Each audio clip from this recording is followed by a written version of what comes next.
Maybe an impossible question for a Roman state that lasted over 2,200 years, but is there a kind of through line, a thread, a soul that runs through the entire history of the Roman Empire? As you said, it's a slow transformation and evolution. But if we dare call the whole thing Rome, the Roman state, Yes. is there some aspects, some characteristics that run through the whole thing? I think so, yes. By the way, you know the metaphor of the ship of Theseus? Mm-hmm. Okay, so in case the audience doesn't know it, this is when there's a ship and it's, at sea. And over time, like every component of that ship is replaced with some other component so that by the end of the story, it has none of the original parts, but it's like in a certain sense still that ship because of the story, right? Okay. So Roman history is different from, let's say, Greek history or Christian history, right? Christian history is the story of a religion. It can be in any country, among any ethnic group. It's here, there, right? It's everywhere. But you still have histories of Christianity. It's the same with, like, say, Greek culture Mm-hmm. or your Greek literature, right? It's not a function of a particular state. Ancient Greeks were famously never united in a state. But it's people who culturally accept that tradition as their kind of elite prestige culture and engage with Homer and Plato and so forth. And they can be anywhere. Roman history is not like that. Roman history is very specifically the history of a state or a political community. And so this is the community of the Roman people, the Roman citizens. And it is in gradual evolution, but at no point is there a rupture in that history such that its members would ever think that something dramatic had changed and that they're no longer part of that story. So in the same way as the ship I just mentioned, in other words, it's the narrative that you tell about it where the changes that take place to it make sense only when you see them within the context of that story. Mm-hmm. It's the same with Roman history. Yes, there are changes. Like eventually everything changes, but it happens so gradually that it doesn't seem that way to anyone living in it. And so the narrative of the history of the Roman people is what holds all of this together. How important is it that, so you mentioned Greek culture. So a lot of my friends who are Greek are extremely proud of being Greek. There's certain cultures that are proud. Sure. And it's not a momentary, ephemeral thing. It feels like a thing that has lasted for many generations. Oh, yeah. And so that is an engine that propagates through time that carries that culture forward. And so does a similar thing apply for the Roman Empire in a different way? Maybe because you say it's a political kind of community. That means a set of ideals. And we'll talk about because those ideals become even more concretized and explicit, I think, through the East Roman Empire, because one of the things you talk about is that the citizens of the empire are kind of all connected, that they are Yeah. engaged in this whole sort of machinery. Anyway, that's a complicated way of asking. Is there some elements that Greek pride that I speak? Is there some kind of Roman pride that propagates the thing? Oh, there totally is. You can find authors and historical agents who definitely display this or talk about it. But we don't want to make that the center of the story or the basis for any analysis because so what you're observing in your Greek friends is also the result of modern nation building, it's the result of modern systems of education and sort of national identities, and these are fostered and created through all kinds of media and institutions. It's just a different situation altogether. What you find in ancient republics or medieval states is more something like a consensus to be ruled, to rule and to be ruled in this particular political community. Now, some members of it may definitely, and in fact did have this kind of pride. I'll give you an example. So there's an ambassador in the 6th century, and he's concluding a deal with the Persians.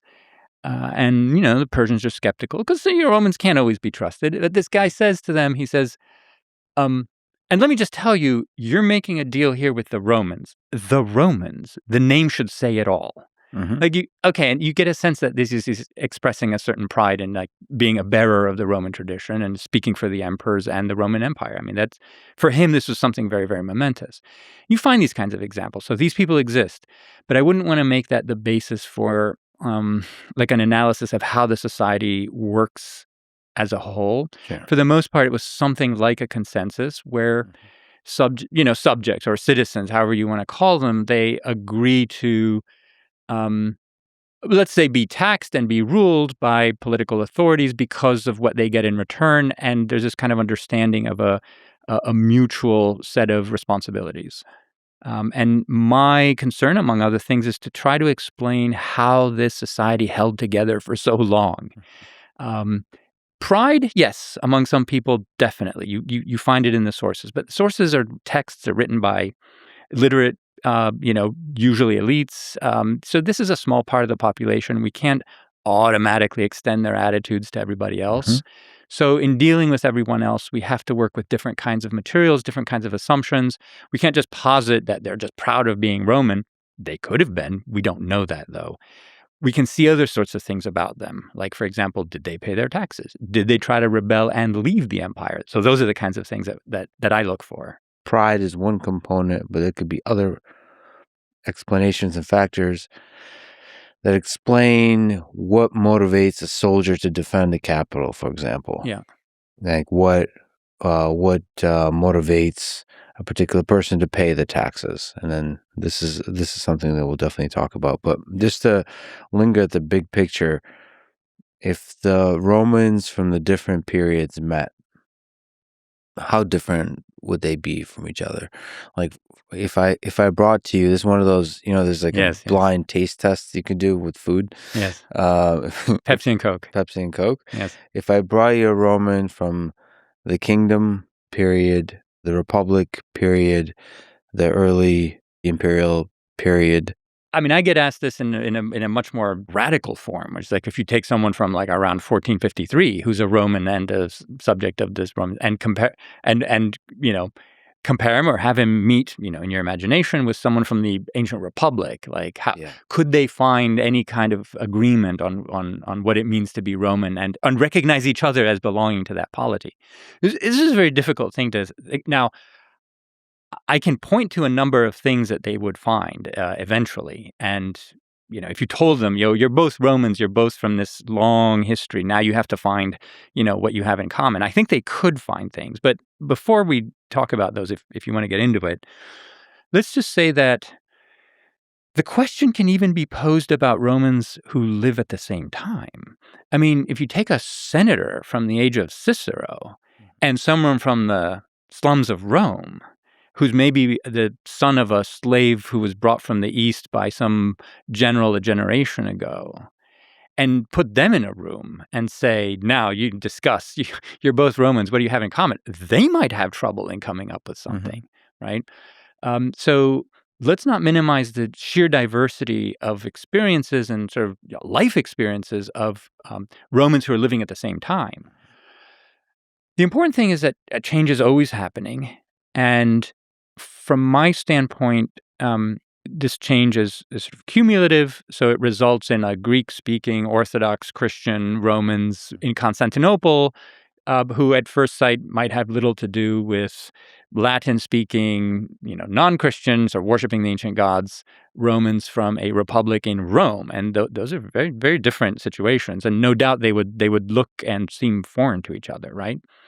The question is, why do we assume that someone like Hadrian, right, an emperor from the 2nd century, sort of a very cosmopolitan figure who travels around the empire with his Greek lover and, writes poems and has a Greek beard and, loves Greek culture and has much to do with someone from the Middle Republic who's some warrior who's chasing down cattle from the Samnites. I mean, and yet the way we understand history is that, oh no, those belong together, Hadrian and this ancient Roman from the 4th century BC, but not Hadrian and someone, an emperor a few centuries later who's just like him, bilingual in Greek and Latin, who's kind of cosmopolitan, who, reads the same stuff.